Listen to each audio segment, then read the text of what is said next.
Hey tankers! In today's episode we'll be introducing you to an experienced tanker. We'll also be sharing with you some useful tips and telling you about upcoming celebrations. Do you have a life hack that can make life easier for every tanker? Do you want to hear your name in the vlog? Find the link to the special form in this vlog's description and submit your tip. We'll be sharing the best ones in upcoming episodes. The first life hack comes from our Russian community manager Maxim Husainov. Hey guys, I have two other accounts besides my primary. I use them for shooting videos and playing at lower ranks. To avoid having to enter different passwords every time, I add a word and dot before the link. I use a different word for each account. For intents, here I added Kasim dot before Tanki online in the link. For this link, I chose the option to remember the password. I also saved the link in my browser's bookmark bar. The same goes for the other accounts. Now I have 3 buttons, one for each account, and I don't need to enter password every time. You're welcome!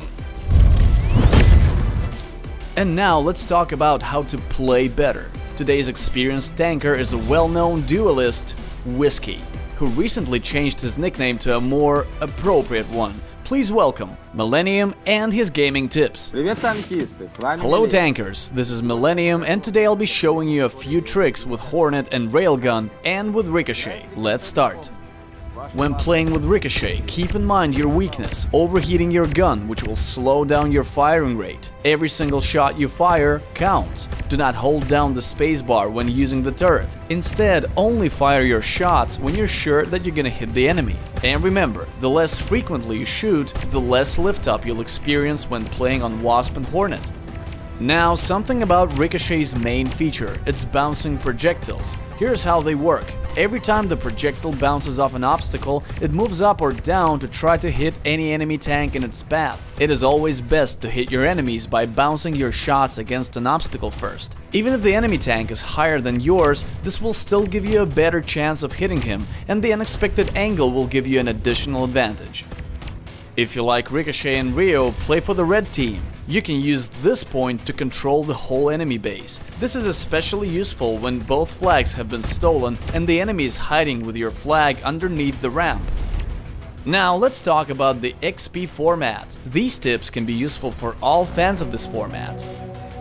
First, a simple tip. As you move from cover to cover, fire a shot in the direction of your enemy. It's unlikely that he will pop out to shoot you, but if he does, he will miss and take damage, but you'll need to be as accurate as possible. Here's a common situation when playing XP on Sandbox. One tank is positioned at the lower level, close to the wall, while the other player is right above him. Many players think that in this case the best option is to move to the side and try to hit the opponent. But if the lower tank is slightly distant from the wall, it is possible to take the shot. This works both ways, firing upwards from underneath and from the top down. One last thing with Railgun. Some episodes ago, Jeka Mix showed you a very effective shot through ramps. Here's another cool and unexpected shot. It is possible to hit an enemy who is going up the ramp on the red base from this point in the blue base. It's much more complicated than shooting through a ramp, but you can be sure that the opponent won't be able to get you from there, and your shot will be completely unexpected. That's it, tankers. This was Millennium. Good luck in the arena.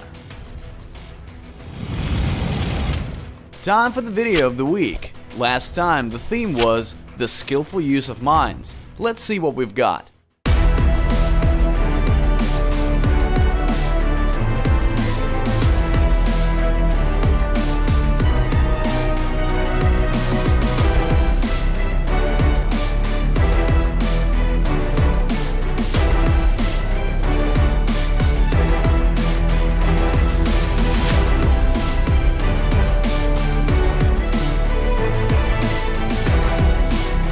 For next week's video, you can do whatever you please, but it must be on the Barda map or somehow related to it.